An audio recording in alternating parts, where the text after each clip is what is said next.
Salam alaikum wa rahmatullahi wa barakatuh. Toutes et à tous.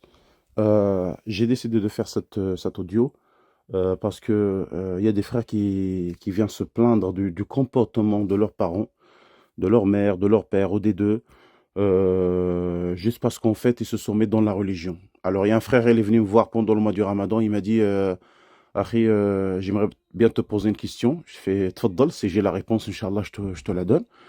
Et il m'a dit, en fait, depuis que j'ai laissé pousser ma barbe, mon père, il n'arrête pas de me dire, rase ta barbe, enlève-moi ça, rase ta barbe. Il n'arrête pas de me harceler avec ça. Alors, premièrement, ça, c'est à faire écouter à tous les parents qui sont semblables à ce père. Quand quelqu'un, quand votre fils, il laisse pousser la barbe, ou votre fille, elle met le hijab, elle met le jilbab, يعني l'habit shara'i, l'habit islamique, le réel, le vrai, celui qui couvre le corps de la femme, il ne lui montre pas ses formes, il se couvre d'une manière correcte, comme Allah subhanahu wa ta'ala a dit. Et la mère ou le père, il vient lui dire, enlève-moi ça, tu nous fais la honte, ou là, comment tu vas trouver un travail, ou là, ceci, cela. Et pareil pour les frères.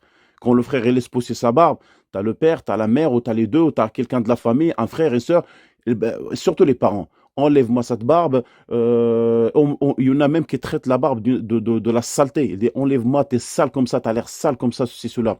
Et craignez Allah subhanahu wa ta'ala. Craignez Allah subhanahu wa ta'ala parce que vous êtes en train de dire à vos enfants d'aller à l'encontre de leur religion, de faire le contraire de ce que Allah et son prophète a dit.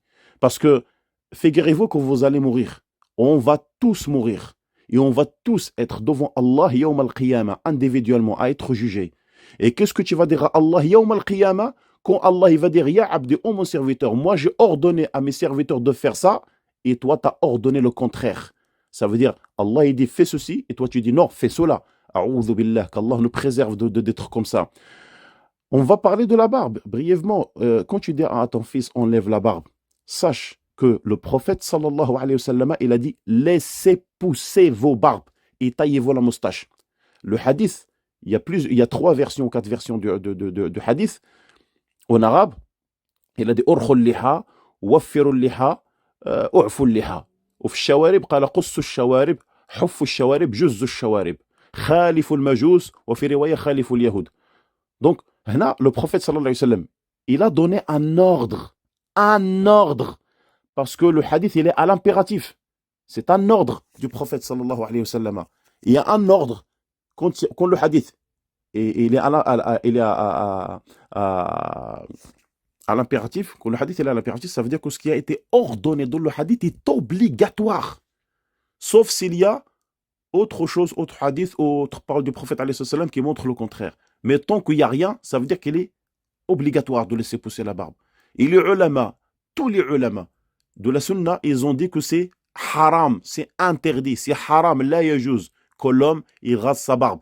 Il y a même Cheikh Al-Albani, rahimahullah, dans son livre Adab Zafaf, dans ce livre-là, il a cité que celui qui rase sa barbe, il fait 4 péchés. Il commet 4 péchés. Déjà, premier péché, il désobéit à Allah et son prophète, alayhi salatu wassalam, parce que le prophète, alayhi salatu wassalam, il dit, laissez pousser vos barbes, c'est un ordre qui vient d'Allah, subhanahu wa ta'ala. D'accord? Donc, il désobéit à Allah et son prophète, alayhi salatu wassalam. Deuxième chose, c'est qu'il ressemble aux femmes. Et il a dit, le prophète, alayhi salam, il a dit, Allah a maudit les hommes qui ressemblent aux femmes. La'alallahu al-mutashabbihina bir-rijali min an-nisa, ou kama qala alayhi salatu wassalam. Troisième chose, il ressemble aux kuffar. Ils ressemblent aux kuffar parce que c'est eux qui ont eu l'habitude de raser leur barbe. Et le prophète, alayhi salatu wassalam, il a dit, celui qui ressemble à un peuple en fait partie. Man tashabbaha biqawmin fahuwa minhum. Et le quatrième péché, il a dit, c'est le changement de la création d'Allah.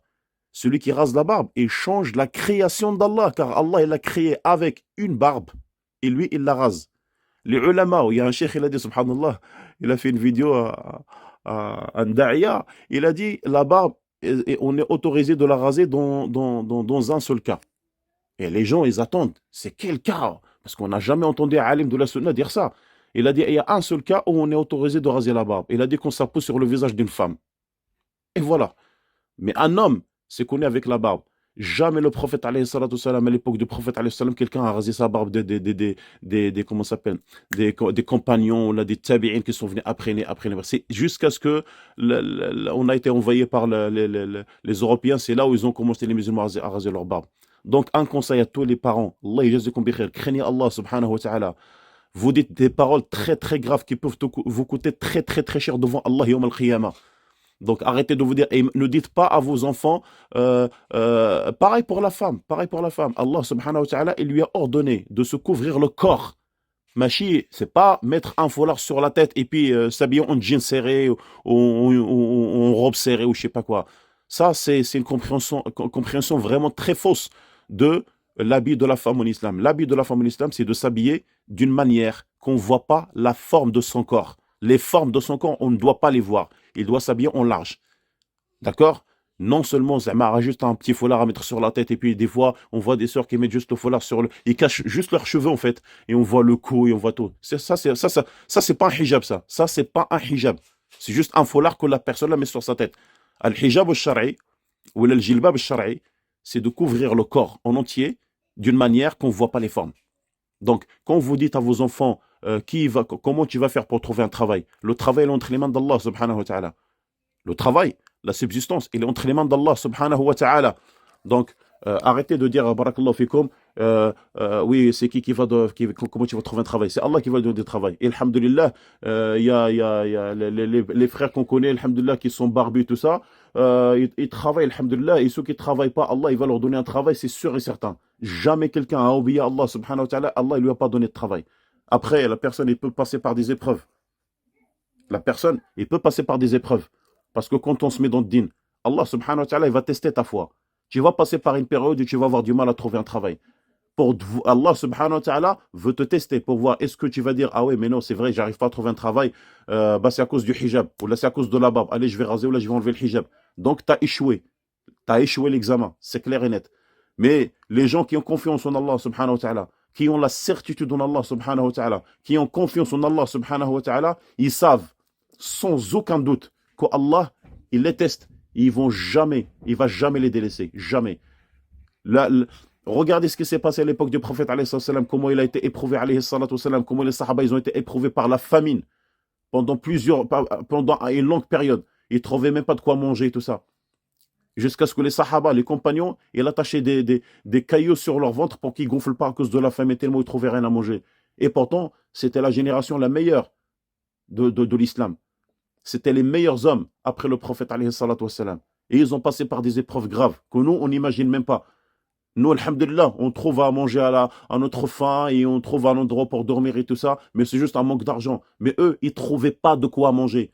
Et par peur que leur ventre il gonfle, parce qu'ils gonflent, leur ventre il gonfle par la famine, ils attachaient des cailloux sur leur ventre. Est-ce que quelqu'un parmi nous, barakallahu fikum, il a été tellement éprouvé par la famine qu'il a à point d'attacher un caillou sur le ventre? Eh ben non. Mais pourtant, on se plaint. On n'arrête pas de se plaindre. Donc arrêtez de dire à vos enfants, enlève-moi ça, enlève-moi la barbe, enlève-moi la... Craignez Allah subhanahu wa ta'ala et pensez à la mort. Pensez à la mort. C'est ça que je vous dis. Pensez au moment où Allah va vous envoyer l'ange de la mort. Et vous allez voir que ça y est, c'est la fin, c'est le moment pour quitter ce bas monde et pour aller à la rencontre avec Allah subhanahu wa ta'ala. Bah là, tu vas être interrogé sur tout. De la plus petite chose à la plus grande chose. Qu'est-ce que tu vas dire à Allah, yawm al-qiyamah? Craignez Allah subhanahu wa ta'ala. Et j'espère que Rabbi subhanahu wa ta'ala va nous éclaircir et qu'il va nous donner de la science. Parce que c'est l'ignorance qui fait ça. C'est l'ignorance. Parce que si on était un peu, on avait un peu de science, on aurait su que ces enfants-là, ils obéissent à l'ordre d'Allah et de son prophète alayhi salatu wassalam. Et nous, en tant que parents, on leur dit quoi? Qu'Allah vous facilite. Et on fait dua pour eux, pour qu'Allah subhanahu wa ta'ala leur facilite. Et tu ne sais pas la subsistance, elle est entre les mains d'Allah subhanahu wa ta'ala. وَمَنْ يَتَّقِ اللَّهِ يَرْزُقْهُ مِنْ حَيْثُ لَا يَحْتَسِبْ. Celui qui a la crainte d'Allah, Allah il lui donne la subsistance d'où il ne l'attend même pas. Donc craignez Allah subhanahu wa ta'ala et ça sera tout Inch'Allah. Essayez de partager cet audio, barakallahu fikum, parce que je sais qu'il y a beaucoup de frères et sœurs qui souffrent de ça avec leurs parents. Partagez-la au maximum, barakallahu fikum, pour qu'il atteigne le maximum de musulmans possible. Allah yajazakum bi khair. Qu'Allah nous facilite à tous. Subhanakallahumma bihamdika ashhadu an la ilaha illa anta astaghfiruka wa atubu ilayk. Wassalamu alaykum wa rahmatullah.